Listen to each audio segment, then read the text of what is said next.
কালকে তো শহীদ দিবস হয়নি। কেউ বলছেন ভাইপো প্যারাশুটে নেমেছে, আর ভাইপো বলছে নোট খাতা খুলে রাখো, 31-এ হিসাব হবে। আরে তুমি বাইরে থাকলে তো হিসাব হবে।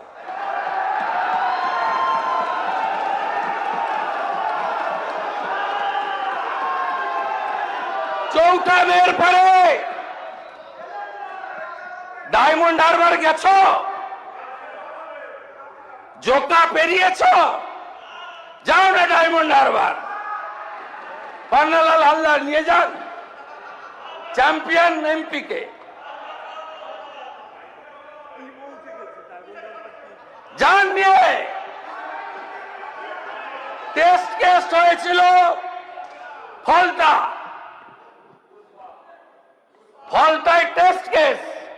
আরে আপনি এমপি, আঞ্চলিক দলের সর্বভারতীয় সাধারণ সম্পাদক, গরুর গাড়ির হেডলাইট। ফলতাতে আপনাদের প্রার্থী দাঁড়ালেন সেলফ ডিক্লেয়ার পুষ্পা। আপনি প্রচারে গেছিলেন? ওই বিড়লা তারামণ্ডলের সামনে দাঁড়িয়ে ওইটুকু জায়গা কত লোক হয়েছে? পুলিশ আমাকে রিপোর্ট দিয়েছে, না 2500 একটু বেশি হবে।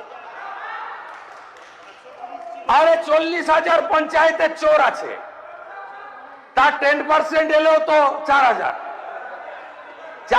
চোর কাউন্সিলর আছে, তার 10% এলেও তো 400। জেলে ঢুকে বেরিয়ে এসেছে এমন 250-300 আছে। জেলে যাওয়ার ভয়ে কলকাতায় এসে লুকিয়ে আছে এরকম আরো 1000-1200 আছে। তাই এটা সবটা মিলিয়ে ফেললে 4-5 তো হতেই পারে। আপনি ফলতা উপনির্বাচনে গেলেন না, আপনার প্রার্থীর জামানত জব্দ হলো। তিনি তো আগেই হাত তুলে নিয়েছিলেন উন্নয়নের স্বার্থে। আপনাদের শেখানো ভাষণ।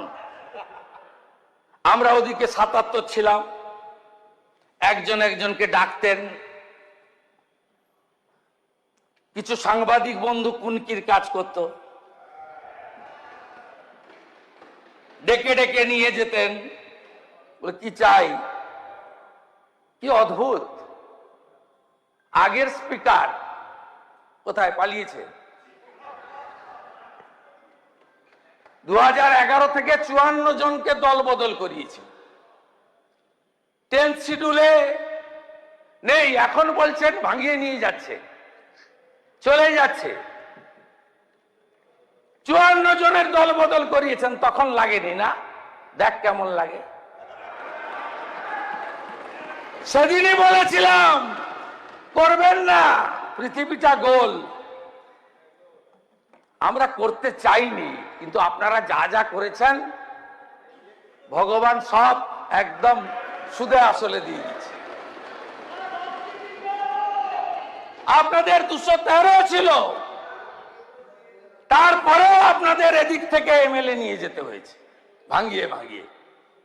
সবেদন নীলমণি কংগ্রেসের একটা বাই ইলেকশনে জিতে চলে এসেছিল, সেটাও চাই। ভাই ভাই সংঘ চাই, শনি ঠাকুর পূজা কমিটি চাই, শ্মশান কমিটি চাই, কবরস্থান কমিটি চাই, সব চাই, বিরোধী রাখবো না। পুলিশকে কোথায় নিয়ে গেছিলেন? সাগরদিঘি বাই ইলেকশনে হেরে গেছেন, জনগণ হারিয়ে দিয়েছে। পরের দিন সকালবেলা এসপি জঙ্গিপুর ভোলানাথ পান্ডেকে ব্যাটালিয়নে পাঠিয়ে দিয়েছেন। পৌরসভার ভোট হলো, একটা ছোট্ট পৌরসভা, 10-12 হাজার ভোটার, 18-20 হাজার পপুলেশন, তাহেরপুর নদিয়া। সিপিএম জিতে গেছিল। গণনার আগে ওসি তাহেরপুরকে ক্লোজ করে দিয়েছে লাইনে। ডক্টর রাজেশ কুমার বলছিল তালিকা দেবেন, তাদেরকে কম্পালসারি ওয়েটিং রেখেছিল। হোম সেক্রেটারিকে বলবো ওদেরকে রিওয়ার্ড দিতে, আর যারা করেছিল তাদের সঙ্গে দেখা হবে। আপনি ভেবেছেন কি সময় যাবে যত সব বন্ধ হয়ে যাবে?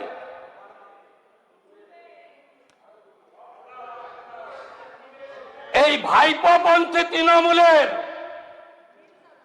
নাম নিশান পশ্চিমবঙ্গে থাকবে না। আমার দায়িত্ব।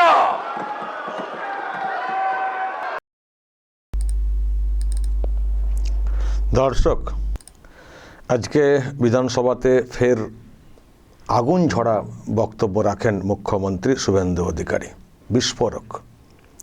আগের মুখ্যমন্ত্রী যা করে গেছেন এবং যা করছেন, যা বলছেন, বিশেষ করে 21শে জুলাই ওই তারামণ্ডলের সামনে যেসব কথা বলে গেছেন তার উত্তর আজকে কিন্তু অনেকটাই দিয়েছেন কড়া ভাষাতে। আমি জাস্ট একটা অংশ আপনাদেরকে শোনালাম। আর ওই যে প্রোগ্রামটা হয়েছে, প্রচুর নাকি লোক হয়েছে, তারও একটা হিসেব উনি দিলেন। নিশ্চয়ই অঙ্কটা বুঝতে পারলেন যে কারা এরা, কারা এসছিলেন, কী জন্য এসছিলেন। আর ভাইপো যেভাবে সব ভাষণ টাষণ দিয়েছেন তারও উত্তর দিয়েছেন। আর শেষে যেটা বলার চেষ্টা করেছেন, ওই নিশান পুরো তুলে দেব আমি বলছি ভাইপোপন্থীদের। খুব বড় বড় কথা হচ্ছে তো, কোথায় থাকবেন সে তো ভবিষ্যতে বলবে। অনেক বড় বড় কথা তো আমরাও দেখে নেব, দেখে ছাড়ব, এটাও কিন্তু উনি বলেছেন। এবং সেই সঙ্গে উনি আরও একটা চ্যালেঞ্জও ছুঁড়েছেন যে আপনি ওই ডায়মন্ড হারবারে ফের লড়বেন, ডায়মন্ড হারবারে ফের লড়বেন, যত ভোটে জিতেছেন বলছেন না, তত ভোটেই হারাবো। একটা তো টেস্ট হয়েছে ওই ফলতাতে, টেস্ট কেস। তো এরপর ওখানে তো 40% মুসলিম আছে, তো আপনি যাবেন এরপরও লড়তে। যত ভোটে জিতেছেন, চ্যাম্পিয়ন হয়েছেন বলে বলছিলেন, তত ভোটেই হারাবো, যাবেন লড়তে। এটাও কিন্তু আজকে উনি বলেছেন। আজকে অনেক কথাই বলেছেন, এটাও তো শুনলেন। অনেকে ভাবছেন যে 2 মাস 2.5 মাস হয়ে গেল, এবার সব থিতিয়ে পড়বে, সব চুপচাপ হয়ে যাবে, এবার আমাদের মতো করে আমরা চলবো।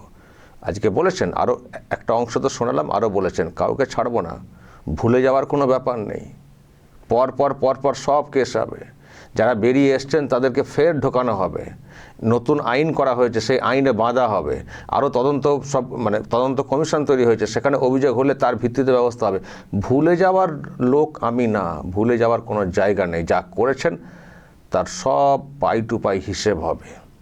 আবার ওই নেত্রী বলেছেন না, যদি বেঁচে থাকি ফিরে আসবো না, কী সব বলেছেন, দেখে ছাড়বো না, কি বলেছেন, তারও উত্তর দিয়েছেন যে হ্যাঁ, আপনি বেঁচে থাকতে থাকতেই সব কিছুর হিসেব হবে।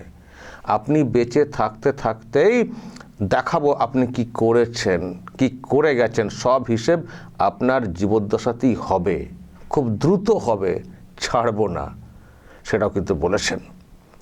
আর উনি কী সব সন্ত্রাস কায়েম করেছেন সেসব বলতে গিয়ে ওনার সঙ্গে ওই 21-এর রেজাল্টের পরে কি করা হয়েছিল বলেছেন, আমি তো খুব জোর প্রাণে বেঁচেছি।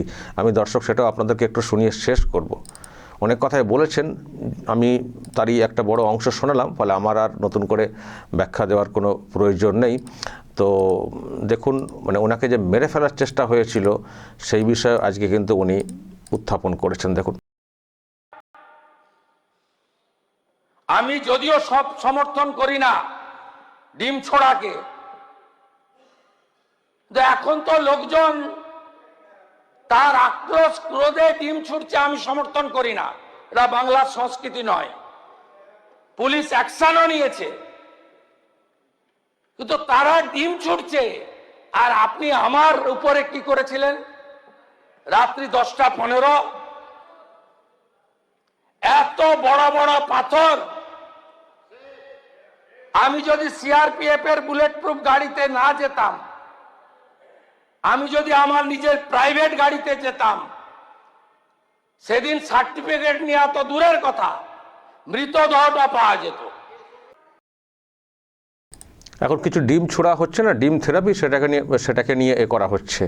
এখন তো ডিম ছোড়া হচ্ছে, তাও তো প্রাণে বাঁচছেন। কিন্তু যেটা উনি বলার চেষ্টা করেছেন, আমার সঙ্গে যেটা করা হয়েছিল, তাহলে তাহলে ডিম থেরাপি আমিও এটাকে সমর্থন করি না, কারণ মুখ্যমন্ত্রী হিসেবে সেটা কখনো বলতে পারেন না যে ওটা ঠিক হচ্ছে। তো ওটা মানে মেনশন করে বলছেন যে যা করেছিলেন আমার সঙ্গে, আমার তো ডেড বডি পাওয়া যেত যা করেছিলেন। ফলে ছাড়ার কিন্তু কোনো জায়গা নেই। বড় বড় ভাষণ, তারামণ্ডলের সামনে এক ঝুড়ি লোক নিয়ে খুব বড় বড় ভাষণ, ছাড় হবে না। নিশান তুলে ছাড়বো, কত ফুটানি আছে দেখে ছাড়বো। আর এটাও বলেছেন যা করেছেন ওখানে, পুলিশ তো পারমিশন দিয়েছিল, তারপরে যা সব করেছেন ওখানে আরও সব গণ্ডগোল পাকানোর চেষ্টা করেছেন। তারপরে বলেছেন রাত থেকে নাকি সব ভাঙচুর করার চেষ্টা হয়েছে, ভুলভাল সব কথা বলেছেন। এরপর পুলিশ পারমিশন দিতে গেলে 20 বার ভাববে। আপনাকে ওই চপ খেতে খেতে ফেসবুক লাইভ করতে হবে। যা করেছেন ওখানে, ওনার কাছে আরও সব রিপোর্ট এসছে। ফলে ছাড়ার কোনো জায়গা নেই। একটা সভা করে ভাবছেন বিরাট কি না কি করে ফেলেছি। আর যারা এসছিলেন তাদের মধ্যে কতজন সত্যিকারের ভালো মানুষ আর কতজন চোরছাঁচড় সেটা ভাবতে হবে। তো চোরছাঁচড়া তো চলে এসছেন না, প্রাণে বাঁচতে বা কিছু যদি আবার এটা একটু চাগানো যায়, একটু অক্সিজেন দিতে চলে এসছেন। তো সেই সংখ্যাটা, তাও তো সব চোর আসেনি, সব চোর এলে তো সংখ্যাটা আরও বাড়তো। তো সেটাকে নিয়ে ভাবছেন ফের জয় করে ফেলবেন। আসুন না, প্রত্যেকটার হিসেব হবে। আর ভাইপো পন্থীরা যা সব করছেন তাদের তো একেবারে খুব ভালো করে হিসেব হবে, ভালো করে হিসেব হবে। সেটা কিন্তু আজকে পরিষ্কার বুঝিয়ে দিয়েছেন। দর্শক বলবেন, শুভেন্দু অধিকারী রাজ্যের মুখ্যমন্ত্রী আজকে বলেছেন দেখ কেমন লাগে, খুব দল ভাঙানো হচ্ছিল, তখন নিজেদের দল সব ভেঙে চুর হয়ে যাচ্ছে, আর এখন উল্টোপাল্টা বলে বেড়াচ্ছেন। হ্যাঁ, আর আপনারা কীভাবে দল ভাঙতেন, ডেকে ডেকে দল ভাঙতেন, দেখ কেমন লাগে। সেটাও বলেছেন, দেখ কেমন লাগে। দর্শক বলবেন আপনারা যা বলার এবং নজর রাখবেন আরামবাগ টিভিতে।